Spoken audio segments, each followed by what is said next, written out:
He didn't say much, wore a flannel shirt, jeans, and a ball cap with no insignia. His shooting stance was old school. His grouping? Flawless. The younger guys thought he was just some retired trucker burning ammo. Until a SEAL recruit caught a glimpse of the tattoo on his forearm while reloading, and froze. Not because it was flashy, but because it wasn't. It was a symbol you don't just ink, you earn it. And when the recruit asked where he served, the entire range went quiet, because the answer didn't come with words, just a number, a year. And suddenly, no one was laughing anymore. Welcome to the Human Stories. Before we begin this story of silence, skill, and forgotten legend, tell me in the comments, where are you watching from today? And if you believe stories like this need to be remembered, hit that subscribe button and help us make sure they are. The range opened at 7 a.m., but the old man was always there by 6:45. He never said much. Signed the clipboard at the front desk with a slow, deliberate scrawl, last name only, Martin. No rank, no greetings, no how you doing. Just a nod to the guy behind the counter, and then he'd walk the same quiet steps to lane 7, farthest from the building, away from the Bluetooth speakers and ego talk. He wore the same thing every time, faded jeans, a tan flannel shirt rolled to the forearms, and a brown baseball cap that had once been blue. No patches, no slogans. The brim curled just enough to shade his eyes. His boots were worn, but clean. He carried his range bag in his right hand, low and steady, and never brought more than he needed, just a single pistol case, a box of .45s, and one battered thermos that never left his bench. The regulars called him Pops, or the old guy, and half of them thought he was just another ex-trucker with a pension and too much time. They joked about how he only ever brought one target and always left after 30 rounds. But the staff noticed something different. The way he moved, the way he checked his surroundings with quiet precision, the way his eyes lingered not on the paper silhouette downrange, but on the metal behind it, like he was judging wind speed that wasn't even there. He never flinched, never wasted a bullet, never picked up his brass. Most of the guys on the line didn't notice, but the ones who knew what to look for, they noticed. That morning, the range was busier than usual.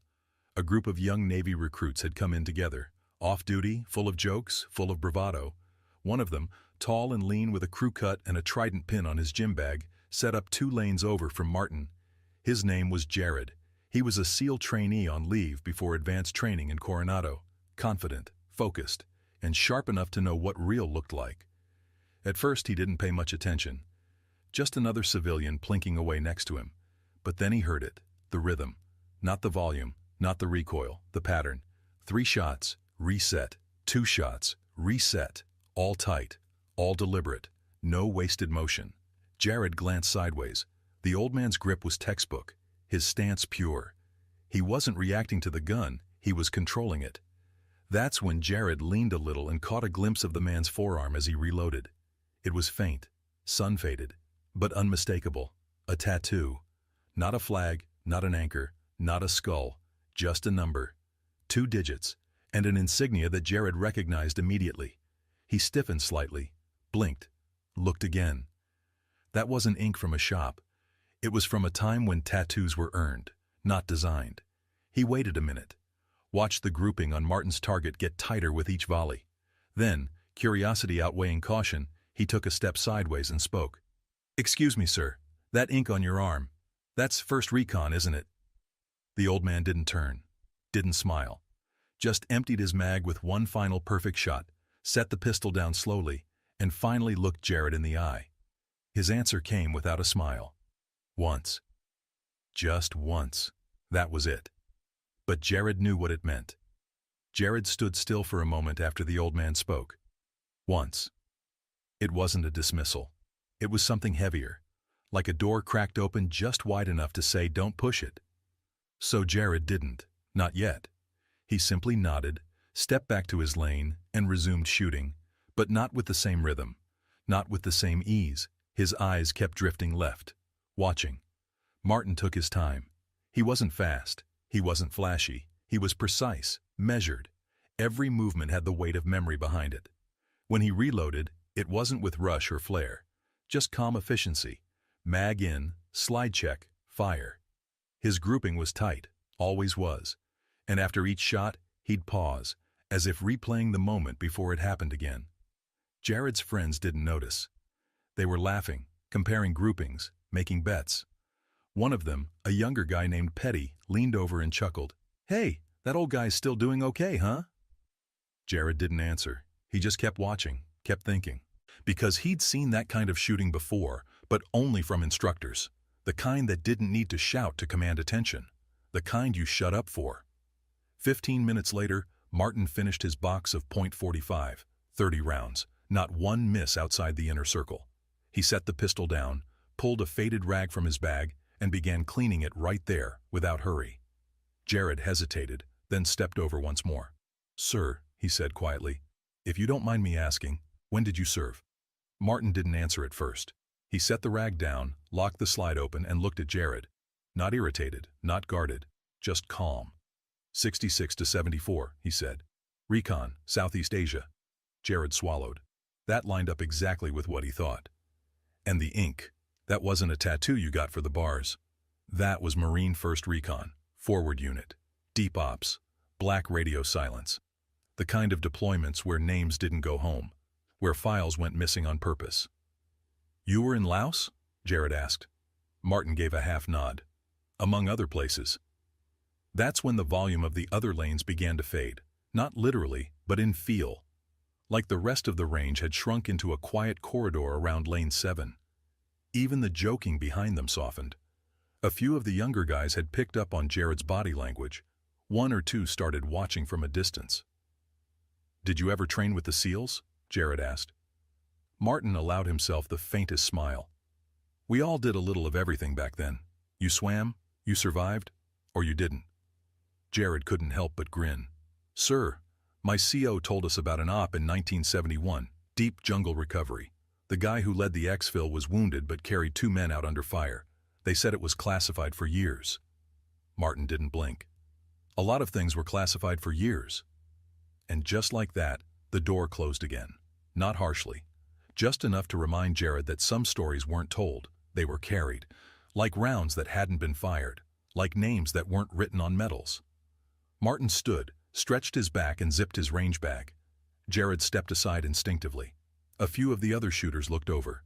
Curious now, quiet now. Something about the way the young SEAL moved told them the man leaving wasn't just anyone. As Martin turned to go, Jared did something rare. He snapped to attention. No joke, no sarcasm, just respect. Martin stopped mid-step, looked back. Jared spoke clearly. "Sir, thank you for your service, truly."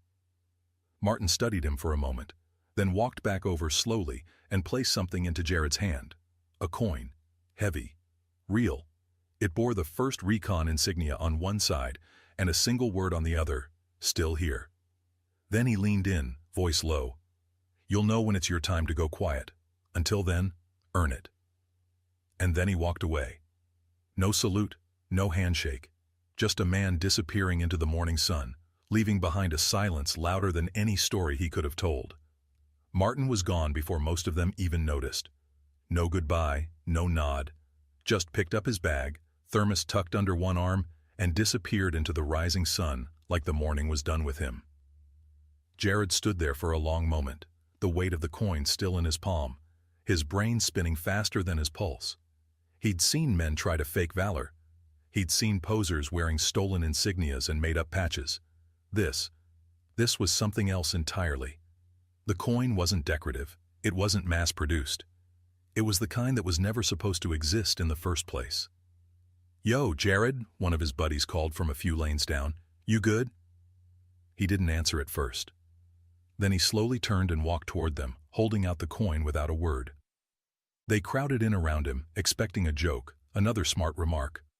But as soon as they saw the insignia, Recon, old school, Vietnam era, they went quiet. Dead quiet. Petty muttered, "No way? That's real?" Jared nodded. "It is." Another guy frowned. "Who gave it to you?" Jared's eyes scanned the empty lane Martin had stood in. "The man you all ignored, the one you laughed at. That was Staff Sergeant Thomas Martin." None of them responded. They didn't need to. The silence in their throats said more than words could. Jared walked back to the front desk, holding the coin like a sacred object. The guy behind the counter was sipping coffee and scrolling his phone. He looked up casually. Everything all right? Jared placed the coin on the counter gently. You know this man? The clerk squinted. That the old guy from Lane 7? Jared nodded. Name's Martin. What's his first name? The guy turned to his screen, tapped a few keys. Let me check. T. Martin. Signed up almost 10 years ago. Never missed a payment. No credit card, just cash. No email either. Old school all the way. He paused. Whoa. Says here he marked do not publish name for recognition, events, or honors. That's rare. Jared leaned in. You know why? The clerk shrugged. Nah. Only thing he's ever said to me was once, when I thanked him for his service. He looked me dead in the eye and said, I didn't do it for you to thank me. The guy chuckled nervously. I didn't bring it up again. Jared didn't laugh. He just looked down at the coin again. Then, without saying another word, he walked out of the building. That night, he couldn't let it go. He tried to sleep. Couldn't. Around midnight, he booted up his laptop, dug into declassified archives, and began piecing it together.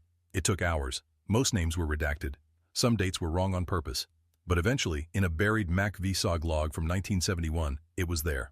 One line, no ceremony, no headline, just, as Sergeant Thomas Martin, 1st Recon, Laos, March 6th. Extraction under fire, recovered 7, refused medevac, wounded twice, declined award, recommendation buried. Note, asset considered irreplaceable, now silent. That word hit Jared like a punch. Silent. That was the mission back then.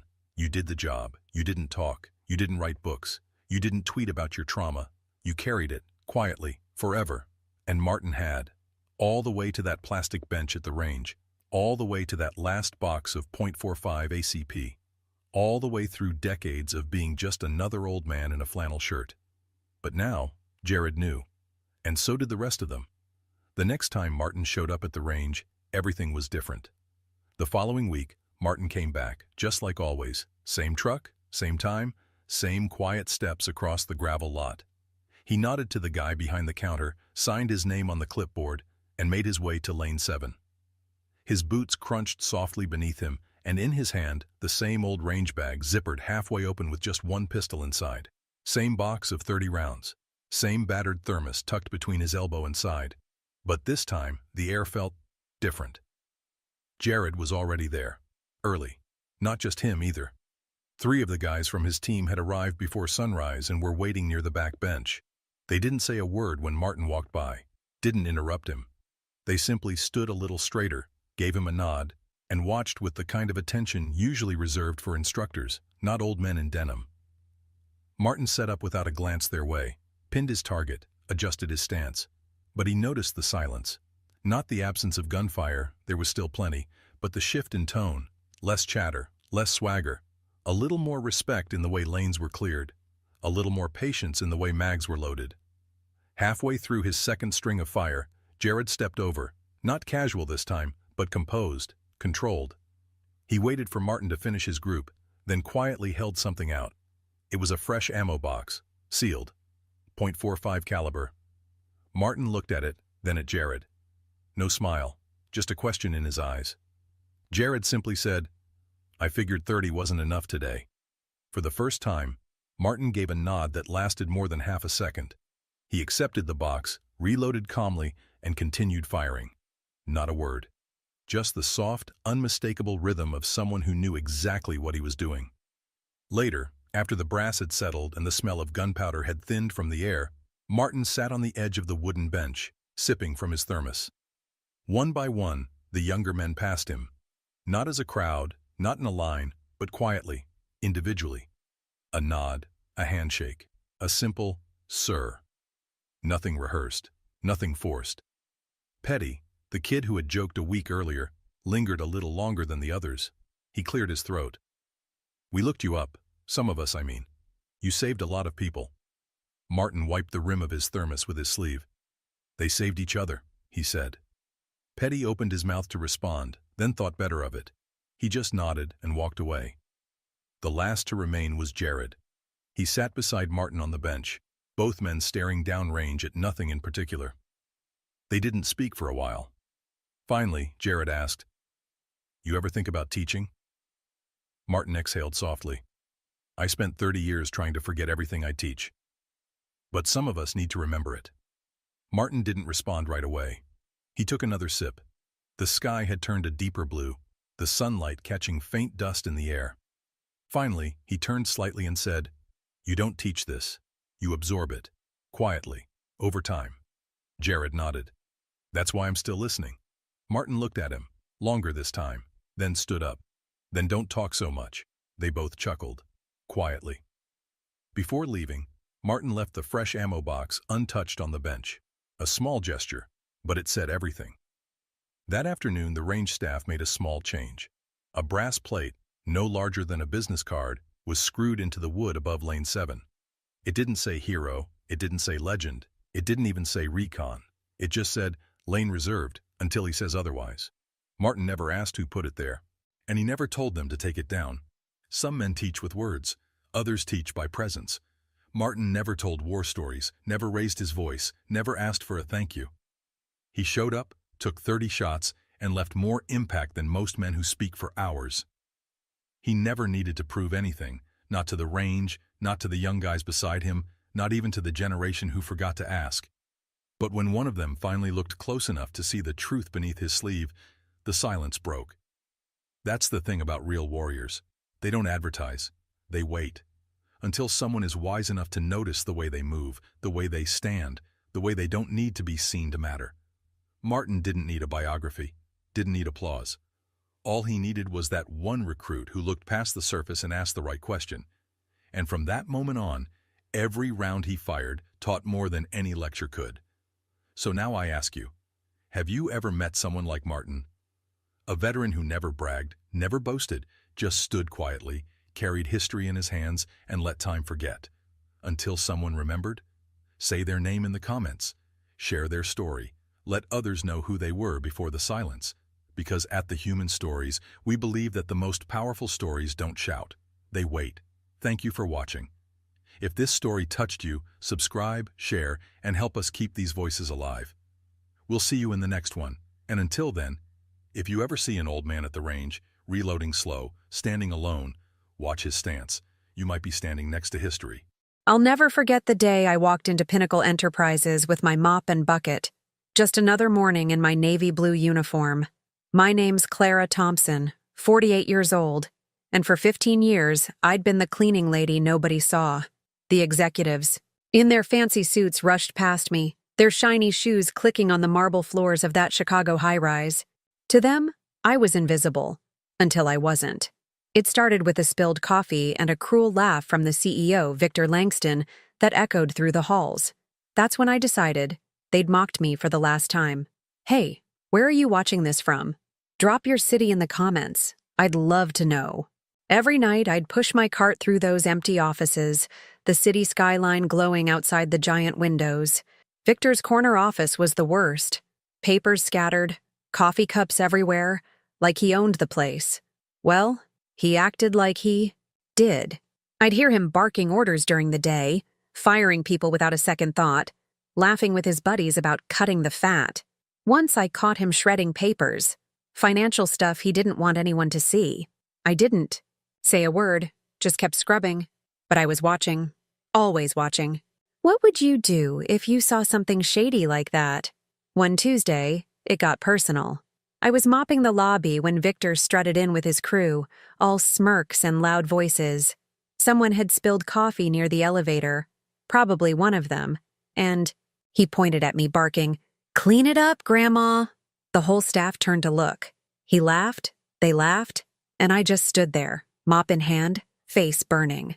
I wanted to yell back, but I swallowed it, kept my head down. That night, alone with my cart, I made a promise to myself. He'd pay for that. Have you ever had to bite your tongue like that? I wasn't always just a cleaning lady. 15 years ago, my uncle, quiet guy, big investor, passed away and left me something nobody knew about. Shares in Pinnacle Enterprises. A lot of them. I could have cashed out, but I stayed, mopping floors, watching Victor turn the company into his personal playground. I'd see good people, janitors, assistants, get laid off while he bought another yacht. Those shares were my secret, my ace. After that coffee spill humiliation, I called my old friend Tom, a lawyer. "Tom," I said, It's time. What's the longest you've ever waited to settle a score? Tom met me at a diner across town, away from Pinnacle's prying eyes. Over greasy fries, I spilled everything. Victor's layoffs, the shredded papers, the way he treated us like dirt. Tom leaned in, eyes sharp. Clara, you're the majority shareholder. You've got the power to end this. I'd been sneaking photos of those papers with my phone, stuffing them in my cart. Evidence. Real stuff, numbers that didn't add up, emails about illegal cuts. Tom grinned. We hit him at the shareholders' meeting. Hard. I nodded. My heart was racing. Ever catch someone doing something they thought they'd get away with? The shareholders' meeting was a week away, and I kept my head down, mopping floors like nothing was up. Victor strutted around, bragging about record profits while I dusted his office, my phone buzzing with Tom's texts.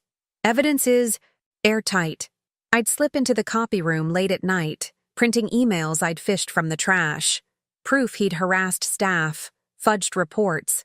My hands shook, but I felt alive. One night, I overheard him on a call, laughing about squeezing the little people. I smiled to myself. He had no idea what was coming. What's the sneakiest thing you've ever pulled off? The night before the meeting, I couldn't sleep. I sat in my tiny apartment, staring at the stack of papers Tom had organized. Every lie Victor told, every dollar he stole from us, laid out in black and white. My uniform hung on the chair, still smelling like bleach. I'd walk in tomorrow, mop in hand, and they'd laugh, until they didn't. I thought about my uncle, how he'd trusted me with those shares. This wasn't just for me, it was for every janitor, every assistant he'd crushed. I whispered to myself, tomorrow Victor's done. What keeps you up at night when you're about to make a big move? The morning of the shareholders' meeting, I walked into Pinnacle like always, bucket rattling, head down. The boardroom was buzzing, suits everywhere, Victor at the head of the table, smirking like a king. I waited in the hall, gripping my cart, until Tom texted, now. I pushed through the doors, still in my uniform, and every head turned. Victor snorted. What's she doing here? He barked, waving me off. I took a deep breath, stepped forward, and said, I'm not just the cleaning lady, Victor. I own this company. The room went dead silent. Ever seen someone's face drop like that? Victor laughed, a loud, fake laugh, and said, nice joke, sweetheart. Get back to your mop. The board chuckled nervously. I didn't flinch. I pulled out my folder, slapped it on the table, and started reading. Falsified reports, illegal layoffs, his own emails calling us disposable. Faces went pale. I've got the shares, I said, voice steady. And I've got the votes. Tom stepped in, papers in hand, confirming it. Victor's jaw tightened. You can't, he sputtered. Oh, I can. I cut him off. You're fired, Victor, right now. What's it like to watch a bully squirm? The boardroom exploded into whispers as Victor stood there, red-faced, fists clenched. This isn't over, he hissed, storming toward the door. I stayed calm, watching him go. Then I turned to the board. Things changed today, I said. No more layoffs for profit. No more treating people like trash. They nodded, stunned. I wasn't done. I pulled out my phone, showed a photo of the cleaning crew. These folks deserve raises. Starting now. A few clapped, tentative, then loud. For the first time in 15 years, I felt seen. Ever had a moment where you finally got your say? Victor didn't go quietly. As I left the building that day, I saw him in the parking lot, yelling into his phone, pacing like a trapped animal. I kept walking, my bucket rattling one last time. By evening, my phone lit up. News alerts. Pinnacle CEO ousted in shareholder. Coup. Then it got better. Regulators had seen my leaks, frozen his accounts. His yacht? Seized. His name? Dragged online. Tweets calling him a fraud, a bully. Karma didn't wait long. I smiled, sitting on my couch. Ever seen someone's world crash that fast? The next day at Pinnacle, the air felt different. I walked. In no uniform this time, just jeans and a sweater. And people stared. Not with pity, but something new. Respect. The cleaning crew mobbed me in the break room, grinning. Clara, you really did it, one said, handing me a coffee. I laughed. First time in years there. Later, I sat in Victor's old office, signing papers for raises, ethical rules. The view was the same, but it was mine now. I wasn't invisible. Anymore. What's it feel like to finally be seen after being ignored? Word spread fast. By noon, my inbox was flooded. Reporters wanting interviews, old co-workers thanking me. One email stood out. A janitor I'd worked with years ago, fired by Victor for asking for a sick day. "You gave us our dignity back," he wrote. I teared, up reading it. Later, I walked the halls, saw people smiling, really smiling at me. A kid from accounting stopped me, said, "You're a legend, Clara." I shrugged, said, "Just doing what's right." But inside, I felt 10 feet tall.